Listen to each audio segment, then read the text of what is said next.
আসসালামু আলাইকুম ভিউয়ার্স, আজকে আপনাদের মাঝে নিয়ে আসলাম আবারও একটি নতুন রেসিপি। আজকে আপনাদেরকে দেখাবো কিভাবে চিকেন সমোসা বাসায় তৈরি করতে পারবেন।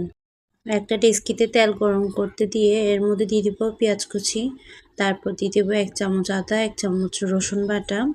তারপর এগুলো একটু ভালো করে নেড়ে নিব। তারপর এর মধ্যে এখন আমরা দিয়ে দিব আগে থেকে কাটানো চিকেনগুলো খুব ছোট ছোট করে পিস করে কাটানো হয়েছে, যাতে কিমা করতে খুব সুবিধা হয়। এরপর সবগুলো চিকেন দিয়ে দেওয়ার পর একটু নাড়াচাড়া করে নিতে হবে। একটু যখন কালার চলে আসবে এর মধ্যে আমরা এখন দিয়ে দেব মশলা বাটা। 1 চামচ মশলা বাটা দিলেই হবে। তারপর যখন একটু কালার চলে আসবে তার মধ্যে দিয়ে দিব গাজর কুচি আমরা মোটামুটি রেখেছি, আপনারা চাইলে বেশি দিতে পারেন। এর মধ্যে আমরা এখন দিয়ে দিব একটু করে টমেটো সস, তারপর কাঁচামরিচ, তারপর দিয়ে দিব হচ্ছে ধনিয়া পাতা। দেন আমাদের তৈরি হয়ে গেল কিমাগুলো। এরপর আমরা এখন সমোসার জন্য শীট তৈরি করতে ময়দার ডো তৈরি করব। এর জন্য আমরা দিয়ে দিচ্ছি পরিমাণ মতো ময়দার মধ্যে তেল। যখন হাতে একটু মুঠো হয়ে চলে আসবে এরপর আমরা একটু করে পানি দিব। পানিগুলো আস্তে আস্তে করে মিক্স করব, অল্প অল্প পরিমাণ পানি দিব যাতে আমাদের ময়দাগুলো মাখতে সুবিধা হয়। এগুলো ভালো করে এখন মেখে নিতে হবে।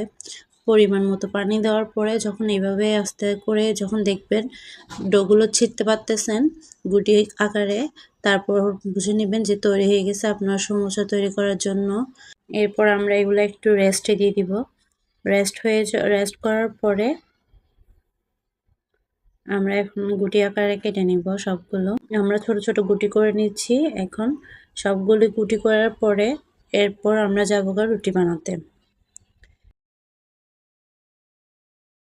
এখন আমরা সমোসার জন্য রুটি বেলে নিব। আমরা হচ্ছে একসাথে দুইটা করে করে রুটি বেলবো, তাই জন্য আসলে সবগুলো ছোট ছোট করে আগে বেলে রেখে দিচ্ছি। সবগুলো রুটি আগে ছোট ছোট করে বেলে তারপর হচ্ছে যে দেখিয়ে দিব আপনাদেরকে কিভাবে একসাথে দুইটা দুইটা করে রুটি বেলে নিব।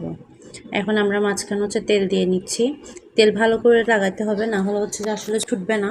পরে দিয়ে আপনারা যখন ছোটাতে যাবেন ওটা তখন ছুটবে না। তেল পরিমাণ বেশি দিতে হবে। তারপর এর মাঝখানে আমাদেরকে গুঁড়ি দিতে হবে, যাতে ভালো করে আসলে কি বেলতে সুবিধা হয়, যাতে একটার সাথে একটা লেগে না যায়। এখন আমরা একটার উপর একটা দিয়ে নিব। এভাবে আমরা আসলে দুইটা রুটি রেডি করছি, কিন্তু এখান থেকে আমরা আসলে পাবো হচ্ছে 4টা। এখন আমরা কি করব, এটা একটা বেলে নিব বড় করে। রুটির সাইজ আপনি বড় ছোট রাখতে পারবেন, আমরা আসলে বড় করেই বেলবো। বড় করে বানালে সমোসার পরিমাণটাও বেশি হবে।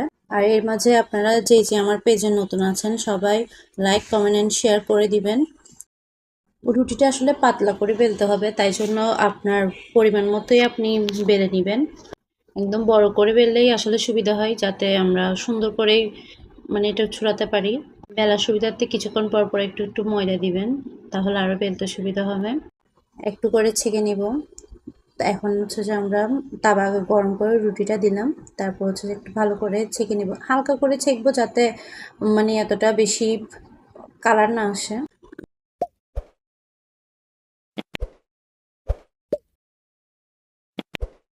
এরপর রুটি যখন পোড়া হয়ে যাবে এরপর আমরা কি করব, আস্তে আস্তে বাড়ি দিয়ে ধুনোটা ছিঁড়ে নিব।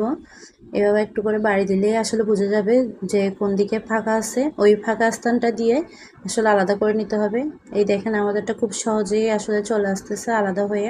চাইলে এইভাবে 2টা 3টা যতটাই পারেন ইচ্ছা হয় ততটাই বানাতে পারবেন। আমরা অবশ্যই 2টা রাখছি পরিমাণ, যাতে একটু ভালো করে হয় রুটিগুলো।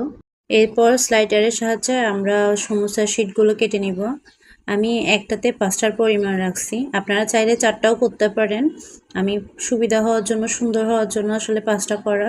আর বেশি বড় হলে না সমোসাগুলো আসলে দেখতেও সুন্দর লাগে না, আর বেশি ভালোও লাগে না, তাই আসলে আমরা মিডিয়াম সাইজটা রাখছি। একটা রুটিতে এখন 5টাই হবে। এরপর আপনাদেরকে দেখিয়ে দিচ্ছি যে কিভাবে আপনারা সমোসাটা বটে নেবেন। আমরা প্রথমেই এইভাবে করে কোণাটা অ্যাডজাস্ট করে নেব, যাতে কোণার মধ্যে কোনো রকম ছিদ্র না থাকে, না হলে খুব সহজেই তেল ঢুকে যাবে ভাজার সময়। এখন হচ্ছে যে একটু ময়দার পানি দিয়ে মিক্স করে গামের মতো করে তৈরি করে এগুলোর সাথে লাগানো হচ্ছে। এভাবে লাগিয়ে দেওয়ার কারণে তেলে যখন দিবেন সমোসাটা ছিঁড়ে যাবে না। এরপর আমরা এর মাঝখানে কিমা দিয়ে নিব। কিমা দিয়ে ভালো করে পরিমাণ মতো কিমা দিব। এরপর কি করব, ময়দার গামটা দিয়ে আমরা মুখটা আসলে ঢেকে নিব। ভালো করে আসলে গামটা দিতে হবে, না হলে হচ্ছে আপনার সমোসাটা ছুটে যাবে। একটা ডেস্কিতে তেল গরম করে একটা একটা করে সমোসা দিয়ে দিব। সমোসাগুলো খুব সুন্দর করে একটা একটার সাথে না লাগে মতো দিয়ে দিব। এইভাবে কিন্তু আপনারা ফ্রোজেন করেও রেখে দিতে পারবেন, আর না হলে সাথে সাথেই ভেজে খেয়ে নিতে পারবেন। একটা একটা করে এখন সবগুলো সমোসা দেওয়া শেষ। এখন যখন এগুলোর একটু কালার চলে আসবে, সামান্য একটু যখন কালারটা দেখবেন ব্রাউনি কালার চলে আসছে, দেন আমরা একটা একটা করে উল্টিয়ে দিব, যাতে আসলে দুনো পাশ ভালো করে হয়। এখন দেখেন কি সুন্দর একটা কালার চলে আসছে। সমোসার কালারগুলো যখন এরকম চলে আসবে, তারপর আমরা নামিয়ে নিব। তেলগুলো আসলে ভালো করে ছেঁকে নিব, যাতে তেল না থাকে। এই তো তৈরি হয়ে গেল আমাদের গরম গরম সুস্বাদু চিকেন সমোসা। আপনারা ফ্রোজেন করে রাখলে কিন্তু হঠাৎ করে কখনো কোনো মেহমান চলে আসলে খুব সুন্দর করেই সমোসাগুলো পরিবেশন করতে পারবেন। আর সবাই